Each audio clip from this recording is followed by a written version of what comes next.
Seated on the dais with me, my additional secretary in my ministry, Mr. Ashok Lavasa. The initiator of today's function, Ms. Juhi Rajput, Mr. Vijay Karya, and ladies and gentlemen. It gives me great honor to be here at this function today. At the outset, I would like to thank and congratulate CNFC Media and Ms. Rajput for taking this very important initiative and very important step.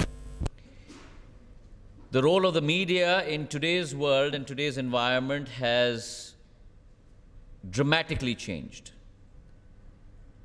It's become much more activated, much more informative, and much more dissipative.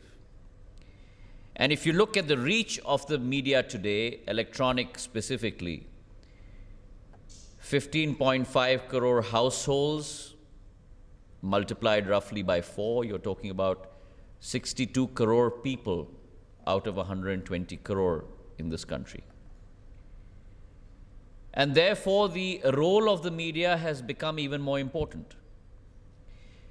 But today, I must congratulate Ms. Rajput and her full team at a very young age to be able to step out and to be able to take this challenge and this initiative of looking at a very dedicated vertical portal to be able to supply all kinds of information and disseminate all kinds of information specifically related to the power sector through her newsprint avenues, her conferences, and over the last 5 years, as she mentioned, 250 episodes across multiple channels, now focusing on ET Now, is indeed a very, very laudatory step. Power has become the fulcrum of India's economic growth, and it should be, because in many ways, India's exponential growth of 8% over the last 5 to 6 years, this past fiscal of FY 12-13 notwithstanding, her decadal growth rate of 6.5% over the last 20 years or so has led to an ever-increasing demand as people are getting connected. People across India are getting connected to information networks, to telecom networks. And that has to be powered at the end of the day through electricity networks. We all believe in multiple types of freedom. Freedom of education, freedom of information, freedom of political thought. But I think the one freedom that ties all of us together, in addition to all of these freedoms, is the freedom of opportunity. And I think that is an integral part of democracy, to be able to provide freedom of opportunity to every citizen across the length and breadth of our country. And if you were to provide freedom of opportunity, at the basis and the foundation of that freedom of opportunity lies the freedom of connectivity. And the freedom of that connectivity can only be powered, and no pun intended, if you provide electricity. And therefore, the integral role of electricity and power in the nation's development. And therefore, I must congratulate Juhi and her team. It takes a bold and a challenging individual to be able to take up a vertical focus. And it's been an enduring route and an enduring passion that has resulted in today CNFC Media collaborating with ET Now. India's power needs are huge. I do not intend to bore you with facts, but certainly we have done a tremendous job over the last 65 years when we gained independence and we had only 1,362 megawatts under our fold, and today we are the third largest power producer in the world at 230 gigawatts.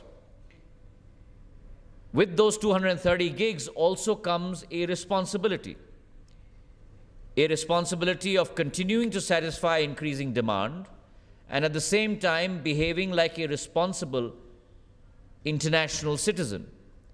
The balance that needs to be maintained between providing that demand and also looking after environmental concerns. I believe in a 3A strategy for power, which is to be able to provide accessibility, affordability, and availability. And if you're able to provide all of these three initiatives, accessible power, available power, and affordable power, all three factors to which Vijayji alluded to in his short but very succinct address, I think you will be able to provide that freedom of opportunity to each and every one of our citizens. We have many challenges ahead of us. I firmly believe that we need to make the full value chain of the power sector remunerative. Just one by itself, and I believe we have four very fundamental pillars: generation, transmission, distribution, and last mile connectivity along with energy efficiency. And I think if you're able to make each one of these four fundamental pillars robust, then you will make the value chain robust, and then you will invite even more investment into the sector. And therefore, my initiative and my concentration is across the value chain, be it generation with regard to supply of fuel, regulation of quality of fuel. We've just recently passed the coal price pass-through mechanism in Cabinet, which allows for IPPs to be able to import coal to supply their requirements. We passed through Cabinet the Independent Coal Regulator Bill, which will ensure quality and timely supply of fuel to IPPs. We are now looking at various issues to resolve the gas conundrum. There's a surfeit of gas across the country, and we must see how we can provide gas to fundamental and strategic sectors such as fertilizer and power. There are issues with regard to transmission. We will have the largest grid in the world, hopefully, by the end of the first quarter of 2014, which is hardly months away, when we connect the southern grid along with the other 5 regional grids, creating, for the first time in the history of India, a pan-India-wide synchronous network. Intra-region transferability of close to 66 gigs of capacity, total capacity of close to 200 gigs. But we must ensure that we adhere to those timelines.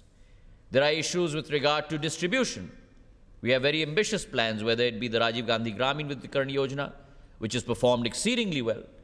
In the last 6 years since its inception, almost connected 112,000 villages with last mile connectivity.